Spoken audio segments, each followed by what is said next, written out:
మన 30 రోజుల ప్రయాణంలో ఇది రెండవ రోజు.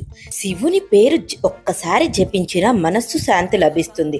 అలాంటి సర్వ పాపాలను హరించే రుద్రమంత్రం నేర్చుకుందాం. అది ఓం నమస్తే అస్తు భగవన్ విశ్వేశ్వరాయ మహాదేవాయ త్రయంబకాయ త్రిపురాంతకాయ త్రికాగ్నికాలాయ కాలాగ్నిరుద్రాయ నీలకంఠాయ మృత్యుంజయాయ సర్వేశ్వరాయ సదాశివాయ శ్రీమన్మహాదేవాయ నమః. ఈ మంత్రం 21 సార్లు జపించడం వల్ల అనారోగ్యాల బాధ తొలగి మనస్సు స్థిరపడుతుంది. జీవితంలో ఆటంకాలు తొలగిపోయి సుఖ సంతోషాలు కలుగుతాయి.